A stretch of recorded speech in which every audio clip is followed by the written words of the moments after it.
Welcome to another episode of AI Product Leader, where every week we shine a light on what it really takes to join the AI world. Real conversations with real builders, founders, product leaders, AI experts, technologists, and everything in between to understand where the world of AI is right now and what that path looks like, whether you're building products in AI or building an AI career. Have a question or a topic? Email us at support@aicareerboost.com and join in on the conversation. I'm your host, Polly Allen. I'm the founder of AI Career Boost, where I spend my time helping product leaders navigate the world of AI and thrive in AI leadership roles. I've spent my career in both the product management and software development sides of the software development world, and I'm an ex-Alexa AI principal product manager, where I successfully launched the very first generative AI answers on Alexa back in 2020. I'm a Future 100 Women of the Future Award winner, and I'm super excited to be here today to interview our guest. Today, we're thrilled to welcome Sneha Rajendran, a dynamic product manager with over a decade of experience in B2B and B2C SaaS. She has a passion for leveraging AI and generative AI to drive customer value, and Sneha has made a significant impact at Cisco by leading AI-powered innovations for WebEx calling, including noise removal and NLP features that enhance user experience with accessibility. And now she's building AI-powered edtech products. So following her impressive work at companies like LiveRamp and Oracle, up now with developing with AI in that education space. Thanks so much for joining us today, Sneha. I'm glad you could be here. Oh, thank you so much, Polly, for having me on. Very excited to be here and looking forward to a great chat. Oh, fantastic. So just to kick us off, before you got into AI, you have an illustrious career starting back as a software engineer, moving into product. Can you tell us a little bit more about that journey? Yeah, absolutely. Like as you mentioned, I started off as an engineer, but over time, I found myself more drawn towards problem solving at a higher level. I love digging into the why behind the decisions and really thinking about how we could build something that truly adds value and impact to a large number of users. And I also realized that I enjoyed the people side of things. So like really interacting with customers, partners, and also cross-functional teams. So that's how I slowly pivoted and shifted from actually building a product to a product management role where you decide what to build and how to build it. And then do you miss being hands-on with code, or do you sometimes feel like, nope, I'm in the right spot? I think right now I'm happy with the spot I am in because I think it gives me a good balance of still thinking about the technical side of aspects, because in some roles you get to work with engineering and you get to think about how the systems and the trade-offs that you need to make. But also love the balance of thinking more from the business side and the product side what to build. So I'm liking this balance. Oh, fantastic. I love it too. Every once in a while I miss having coding like shortcuts in my fingertips, but it seems like a higher leverage thing to be able to decide why you're building things. Fantastic. So as I mentioned in the intro, you have some really deep experience in AI, particularly in NLP and some of the conversational tech that is so hot today. Can you tell us a little bit about how you got into that space? Yeah, absolutely. Yeah. So again, just to talk through a little bit about my professional experience. So my most recent experience was at Cisco, where I was a senior product manager in the WebEx calling space. And as you rightly mentioned, I was deeply involved in some of the AI-driven initiatives, starting with noise removal, where since we're in the calling world, there are our calling users taking calls from end customers, and noise is something that could impact the quality of the conversation. So how we could be leveraging that to have to build high quality to have high quality conversations, and also adding support for multiple languages for voicemail. So those were the kind of initiatives that I was involved in Cisco. And how I got into it was, again, my general curiosity towards the technology. Yeah, because I first got introduced, or my first introduction into AI was back at Oracle, where I was responsible for a storage management interface that used linear regression models to predict what the storage utilization would be. Yeah. So our end customer at that point was like a storage admin, and you could think of somebody who's responsible for managing arrays and arrays of storage. And one of their big points would be pain points would be like, okay, when am I going to run out of storage, and when I should be upgrading my arrays. So that's when we came up with this idea of leveraging linear regression models to build those predictive analytics. And I found that, hey, it is no longer just about automation, but you're thinking through, how do I anticipate user needs? How do we rethink some of the streamlined processes or streamlined workflows? And this is how the various ways in which AI could be leveraged. So when at Cisco, the opportunity again was presented to me to work on these initiatives, I just jumped straight in now. Oh, fantastic. And you got a chance to get hands on a little bit with generative AI at Cisco as well, right? Absolutely. Yeah. So yes. So that's, when the whole Gen AI technology was taking off, all companies and WebEx including, we were looking at ways to leverage that in order to add value to our customers. So that's when, we started thinking about, how do we use that, in the calling scenario. Yeah. Oh, interesting. Very fascinating. And so you've been working with AI both sort of pre Chat GPT, let's call it, before Chat GPT, BC. Um, and first off, like just AI in general, what's different about product management when you're managing AI projects? And then maybe is there something specific to the NLP and Gen AI worlds that people need to know and the skills they need to do that? Yeah, that's a great question. So I think in terms of the core fundamental PM skills, I think that still remains the same. So it is still about having expertise in your domain area, like knowing what your customer wants. So those still remain the same.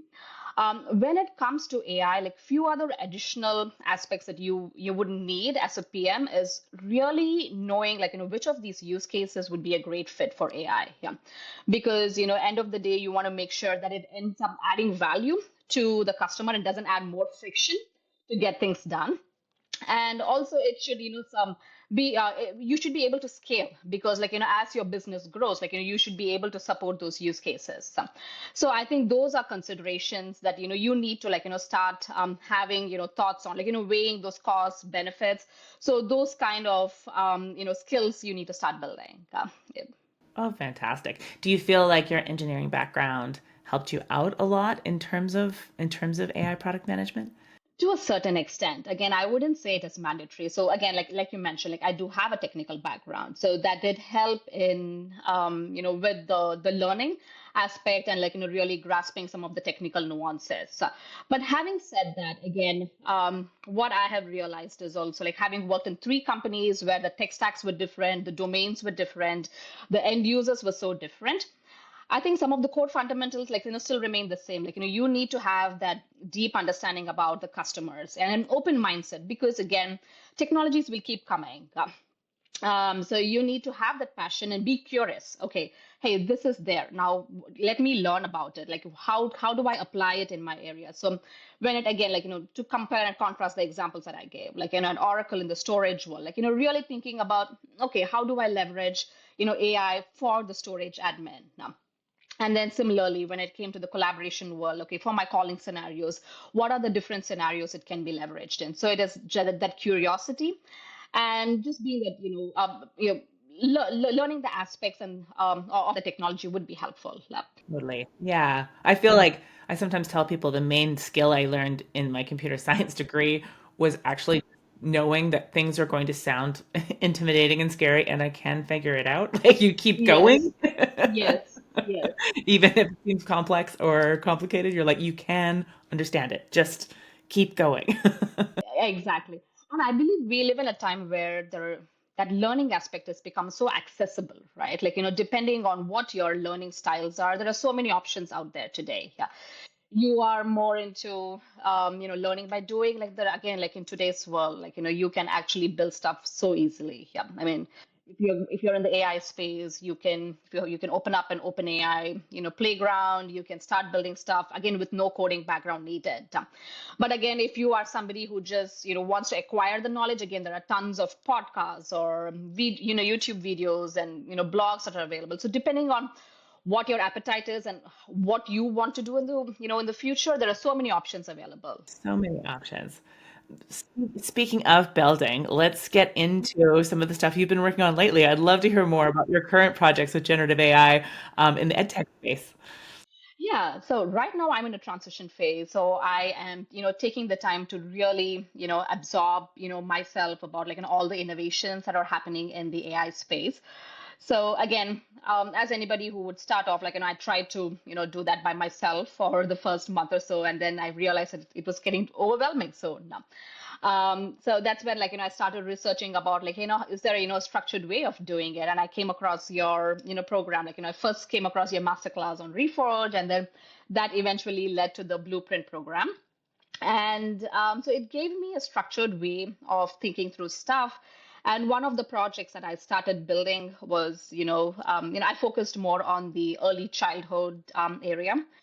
And having a toddler myself, like, and I realized that, sometimes it is so very hard to, engage him and hold his interests. But times when I found it easy was doing stuff that he enjoys, like, or, that is of interest to him at that point in time. So when as a parent you're able to customize or personalize things depending on what your child loves at that moment, it is very easy to engage them. So that was what started me in this journey. And then as part, I started building, like, two of the agents. One is around creating those activity sheets depending on what your child's interest is at that point in time. So it could, yeah. So that is something I built. And then the other agent is around, like, children are always curious. They keep asking questions, like, even, my little one, in terms of, like, how, which is the biggest python, how big are they? Yeah. And you're always stumped. And then they, there are a lot of follow-up questions that come after that.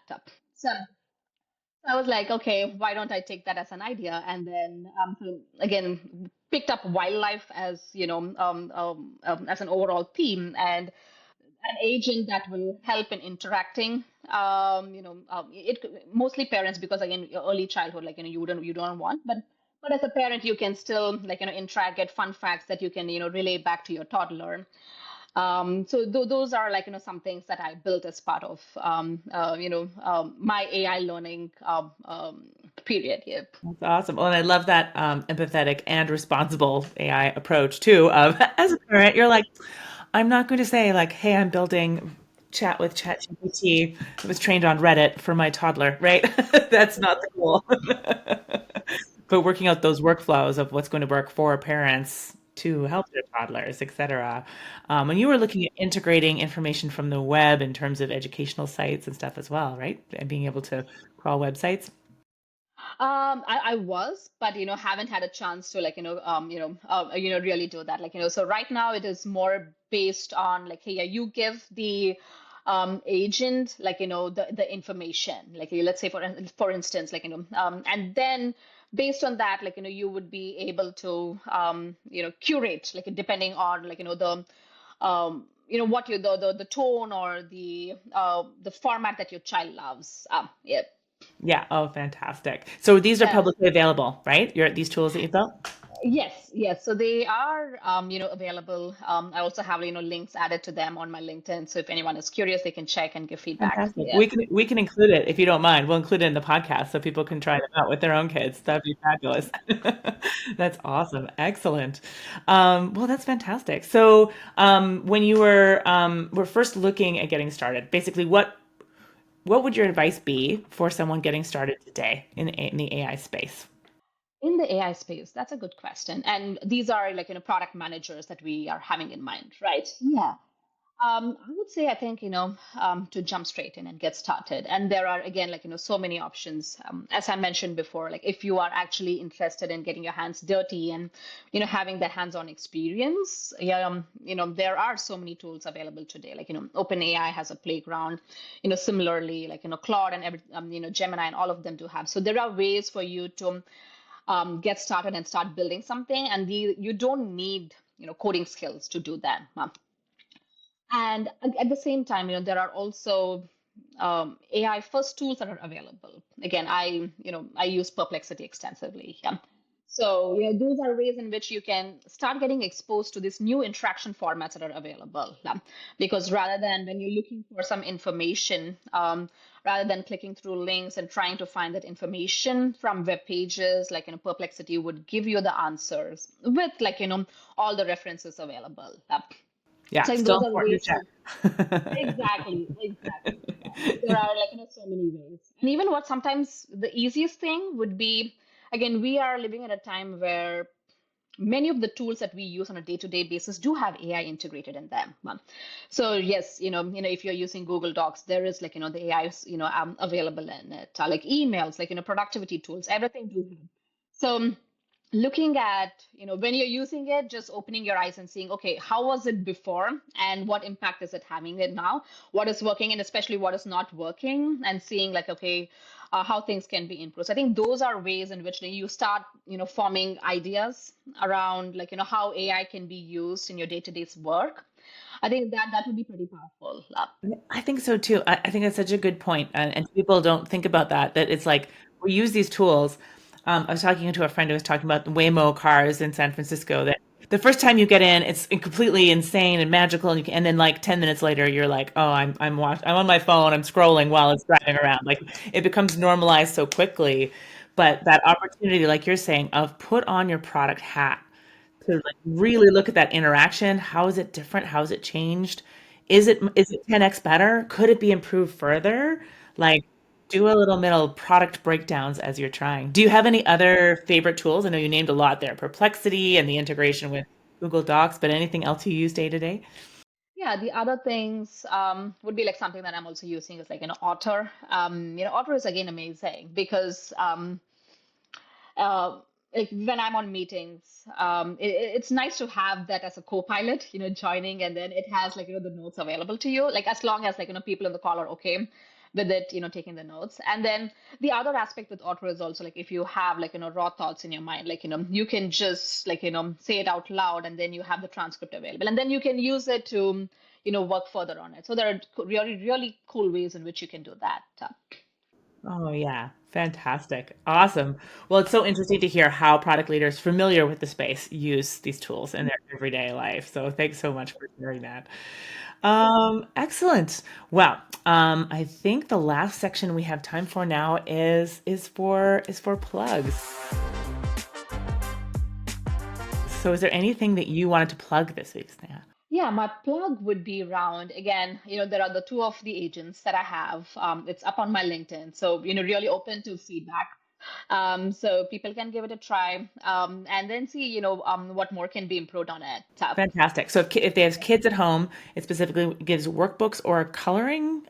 Was that those the are other? coloring sheets. So one of them is coloring sheets, and the other one is more of the interactive agent where you can, ask about, like, wildlife if you have a curious, person who wants to know about octopuses or cheetahs. Yeah, Nice. yeah, Excellent. yeah. And I know from my time at Alexa, the very long, skinny tail of weird questions always came from kids, that they could just think of questions that you're like, wow, I can't even Google that. I don't know why octopuses don't smell, well, what they smell like, or something like that.